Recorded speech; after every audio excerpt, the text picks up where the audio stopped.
Okay, welcome back to members of 121 Community Church in Grapevine, Texas, in our ongoing study in the complete works of Plato.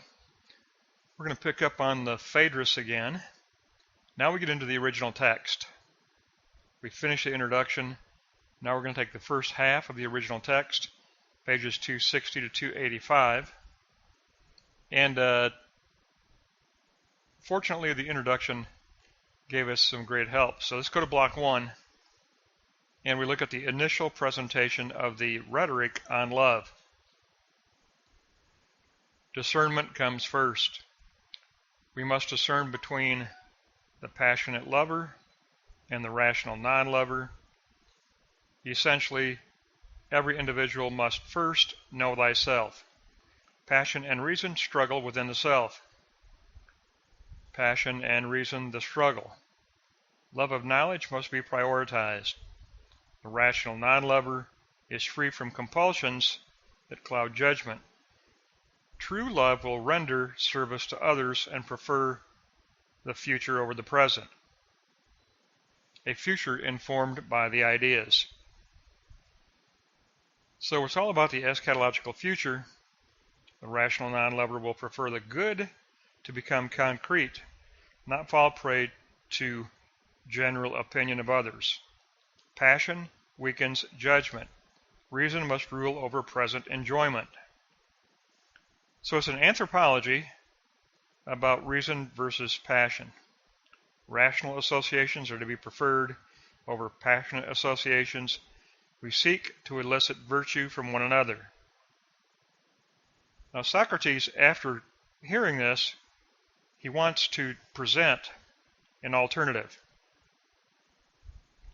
He thinks there's another way to look at this, and we know, because we know from our past studies, his answer is going to be dialectic. His position is going to be dialectical. So let's go to block 2 and look at the Socratic Response.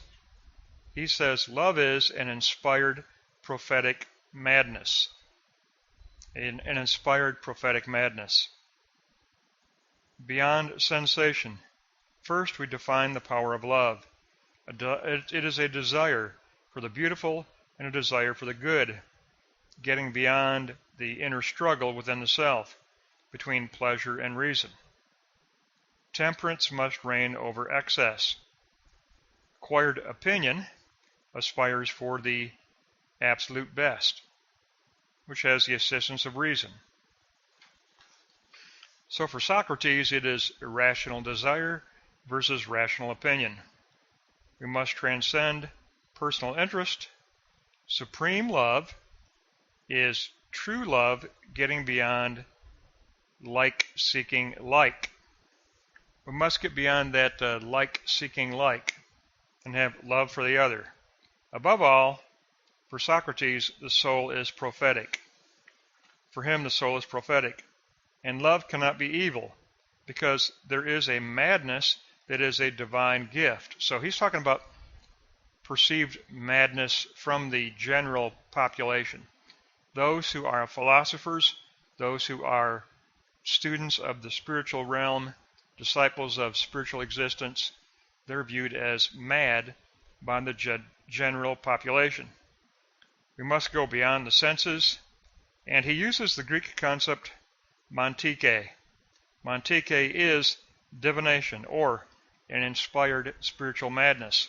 So, love for Socrates has to be not selfish, passionate, self-serving love, and not detached, purely rationalistic love, but inspired love, spiritually inspired madness, inspired spiritual madness.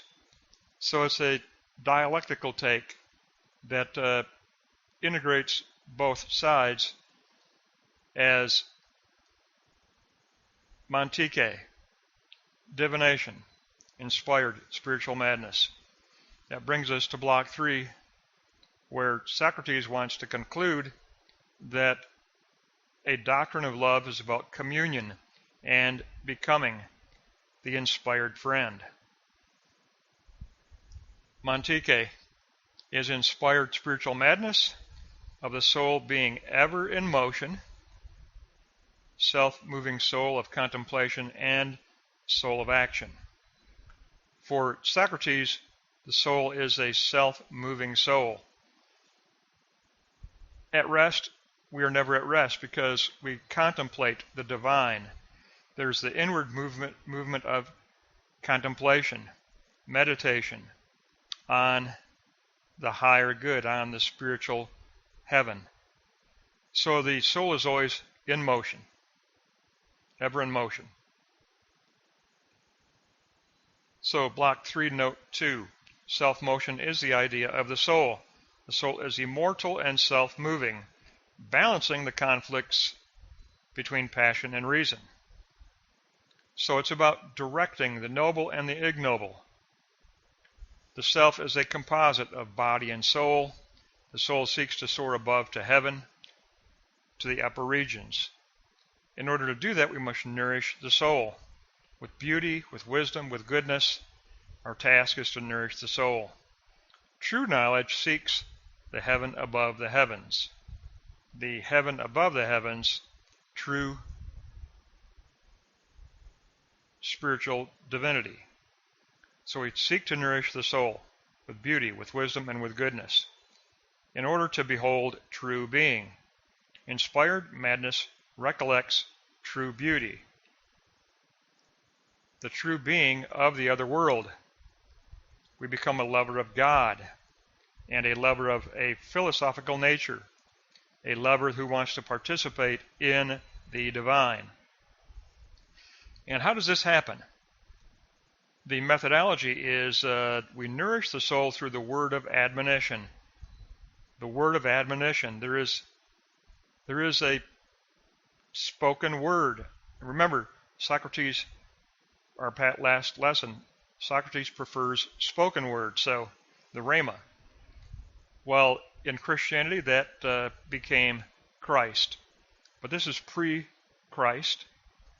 And for Socrates, the spoken word is the word of admonition that leads us to honor, to humility, to true doxa glory. Not to negate the transitory, but to commune, to take up the art of communion, where our posited, inspired madness will lift the transitory into communion with Spirit. We become the inspired friend who posits the divine ideas. We become the inspired friend. So it's absolutely a tremendous first half. And just as a quick recap, let's go to block 1. And from block 1, I think we'd have to take up note 3. The rational non-lover will prefer the good to become concrete, not merely theoretical, and not to fall prey to just general opinion of the population. Passion weakens judgment. We must rule over present enjoyment, rule over the ego by a higher quest, a higher ideal, the realm of ideas. So block 1 will take note 3. Block 2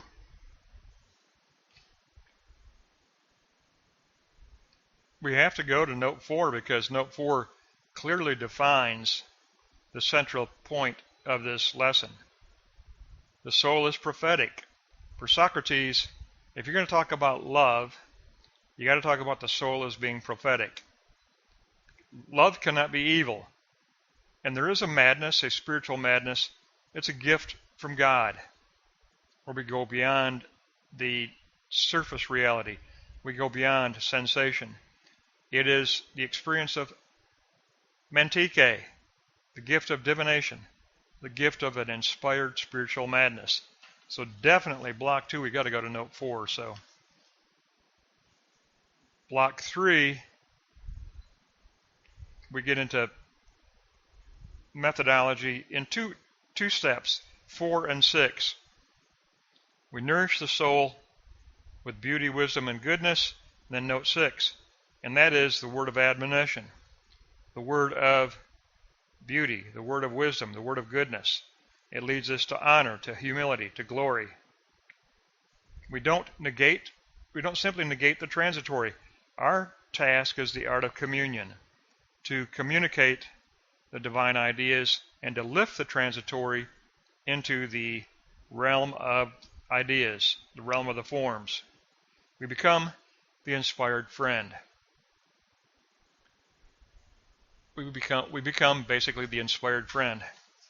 Beautiful lesson. Our recap is going to be block 1, note 3, block 2, note 4, and block 3, notes 4 and 6. But the key to the lesson is always that pivot point in block 2. So I would want to conclude with block 2, note 4 for this lesson. Above all, and I think that's appropriate, above all, this lesson is about the soul being prophetic. Love cannot be evil. There is a spiritual madness that is a divine gift. It goes beyond the surface reality of sensation. It is the concept of mantike as a gift, divination, and inspired spiritual madness.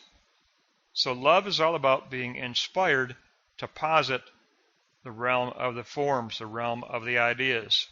It's to become the inspired friend and to become the prophetic friend, a friend who wants to enter into communion with the other, not like seeking like, but a servant, an inspired friend seeking to lift the other into communion with the divine. Beautiful, beautiful first half of the original text. Now we've covered our introduction. We've covered the first half of the text.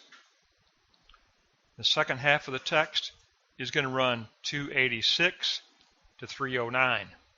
So our next lesson is going to be 286 to 309. It will conclude the original text. That's going to wrap up the first half of the original Phaedrus, pages 260 to 285.